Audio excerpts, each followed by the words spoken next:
माझ्या लाडक्या बहिणींनी अजितदादांचा जो लाडका कलर आहे, रंग आहे गुलाबी रंग, ते नेहमी आता गुलाबी रंगाचं जॅकेट घालत असतात. तर माझ्या भावाला निवडून आणण्यासाठी तुम्ही सगळ्या लाडक्या बहिणींनी अजितदादाला ग्रीप देण्याच्या हिशोबाने सगळ्यांनी गुलाबी रंगाचा जो फेटा घातलाय त्याबद्दल तुमचे मी सतत ऋणी आहे आणि तुमचे खूप खूप अभिनंदन करतो, खूप खूप आभार प्रकट करतो. मारा वाला भाई और बहनों, माझे दावरी भोरा समाजाचे जे અહીંયા બેસેલા છે ભાઈ और बहनों, मैं તમારે भी सलाम करूँ છું. मेरी उत्तर भारतीय बिहारी मुझे दिखाई नहीं दे रहा है वहाँ पर, जो देखो हाथ ऊपर किया मेरे भाई ने, मैं आपका तहे दिल से शुक्रिया अदा करता हूँ. आज मंच पर हमारे उम्मीदवार मेरे भाई नजीमुल्ला भाई, और यहाँ पर हम सभा करने जा रहे हैं. ये सभा, जब भी यहाँ पर कोई सभा हुई है तो वो कैंडिडेट हमेशा जीता हुआ है,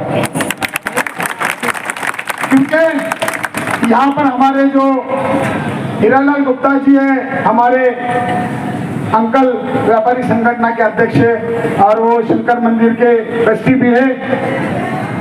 वो हमारे यहाँ के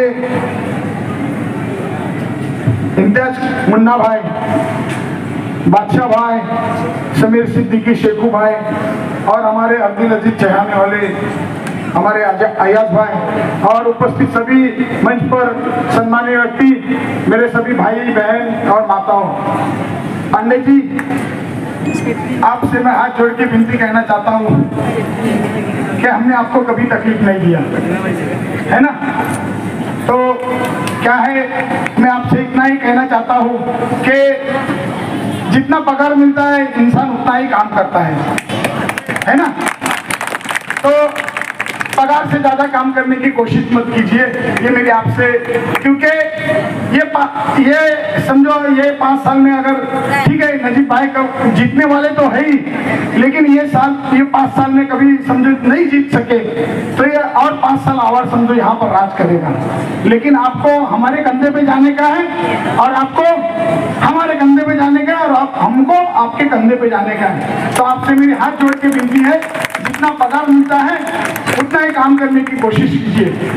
आप शॉर्ट में समझ गए होंगे है ना, क्योंकि मैं शांत रहता हूँ इसका मतलब ये नहीं है, लेकिन मैं एक आपको बोलता हूँ, मैं प्रेम चोपड़ा हूँ. प्रेम चोपड़ा हिसाब रोकड़ा. जिंदगी में मैंने शांत रहने की हर बार कोशिश की है. मैंने कभी किसी से बदला लेने की राजनीति नहीं की. पिछले 15 साल में आपने देखा होगा यहाँ पर बदले की राजनीति के सिवा और कुछ भी नहीं हुआ. तो हमने कभी बदले की राजनीति की नहीं. हम शांत है, इसका मतलब हमने चूड़ियां नहीं पहनी है. मैं बोलता नहीं था, लेकिन मेरे को बोलने पर मजबूर किया ये जितेंद्र आवाड हराम खाओ ने मजबूर किया है मेरे को. मैं अपने शांति से अपने ऑफिस में आके बैठता था, लोगों की सेवा करता था और अपने काम से महानगर पालिका में जाके शाम को अपने घर पे आके सुकून महसूस करता था. उसके बावजूद भी मैंने नजीमुल्ला भाई के कहने से 2016 में राष्ट्रवादी में प्रवेश किया. राष्ट्रवादी में प्रवेश करने के बाद 2017 में मेरे को पूरा हराने की कोशिश किया था उसने.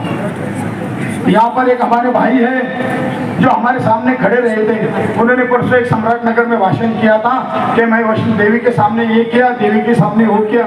ऐसा कुछ भी नहीं हुआ था. झूठ बोलने की इनकी आदत है. इन्होंने अपने परिवार का कभी साथ नहीं दिया है. यहाँ पर हमारे जो 40 में लोग रहते हैं, ये 40 के लोगों को पूछो आप, उनको कितना तकलीफ दिया है. वो 40 के लोगों का घर के अंगार लगाने का काम किया, वो 40 के लोगों के घर पे पत्थर डालने का काम किया. ये ऐसे समाज सेवक है. मेरे तो जिंदगी में इनसे कभी मेरा कुछ वास्ता नहीं पड़ा और मेरे को अच्छा भी नहीं लगता है. मैं आम जिंदगी ज्यादा बसर करना चाहता हूँ. मेरे को VIP जिंदगी में इतना इंटरेस्ट नहीं रहता. आप लोगों ने कभी भी देखा होगा, मैं हर जो इंसान है वो इंसानियत के नाते, मैं हर इंसान से इंसानियत के नाते मिलने का कोशिश करता हूँ. जैसे कि मेरे को मुमरा में हर माँ का बेटा, बहन का भाई, राजन भाई, वैसा ही है हर माँ का बेटा, बहन का भाई, नजीब भाई। बहुत सारा है, लेकिन दिल में बहुत सारा है। लेकिन आपको ये कहना चाहूंगा कि मेरा ऑफिस तोड़ने का काम किया इसने। अनीता का ऑफिस रीति मंदिर में था, कंटेनर ऑफिस, तो कंटेनर ऑफिस उसने वहां से हटाया। तो एक पत्रकार है, उसको 15,000 दिया और उसको कहा कि इसके बारे में तकरार कर। ये ऑफिस नगर सेवक कार्यालय, जनसंपर्क कार्यालय, शिवसेना शाखाएं या राष्ट्रवादी के पक्ष कार्यालय, यहाँ से केवल और केवल समाज कार्य का काम होता है। आपको बताओ, यहाँ मेरा ऑफिस तोड़ने का काम किया, वहाँ पर अनीता का कंटेनर का ऑफिस होता है। और कलवा और खारीगांव की जो शाखा है, वो शाखा तोड़ने का पाप ये जितेंद्र आवर ने किया है। ये जो कार्यालय रहते संपर्क कार्यालय, ये कार्यालय से केवल और केवल समाज कार्य का काम होता है। लेकिन इसने अपना मुमरा में कभी कोई कार्यालय नहीं रखा।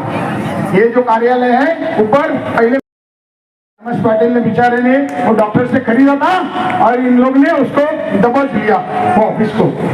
तो ये ऐसे समाज के ठेकेदार है जिन्होंने मुमरा में हमेशा बदले की राजनीति की। और एक बात कहना चाहता हूँ, जब मैं इनके साथ में रहा था राष्ट्रवादी में, मैंने क्लस्टर का प्लेन टेबल सर्वे किया। नजीब भाई इन लोग बहुत आगे निकल चुके थे क्लस्टर के मामले में। शिंदे साहब इन लोग ने बहुत आगे बढ़े थे क्लस्टर के मामले में। इन्होंने क्लस्टर बढ़ाया था, उनके नक्शे कदम के चलते मैंने भी मेरे एरिया का जो क्लस्टर का काम है वो चालू किया। प्लेन टेबल सर्वे होने के बाद मैंने कमिश्नर साहब को मिला और कमिश्नर साहब को कहा कि मेरे को पूरे वार्ड का सर्वे करने का क्लस्टर का। तो इसने उसको मालूम पड़ा, तो उसने कहा कि इसको पैसा मत दो सर्वे का नगर सेवक को। फिर बाद में मैंने शिंदे साहब के पास गया। शिंदे साहब ने जो देशमुख साहब है उनको कहा कि राजन का पूरा जो सर्वे है वार्ड का क्लस्टर का वो करके देना। फिर मैंने उसके बाद में एक बिल्डर को बोला था कि मेरा सर्वे करके दे, उससे पहले। तो इसने उस बिल्डर को बुला के कहा कि वो सर्वे मत करके देना। जो बिल्डर है उसका नाम है फरीद नूरी, वो मेरे अच्छे दोस्त है, मुमरा के एक अच्छे रहवासी है जो हमेशा लोगों के लिए काम कभी बदले की राजनीति नहीं की। हमने कभी किसी को तकलीफ देने का काम नहीं किया।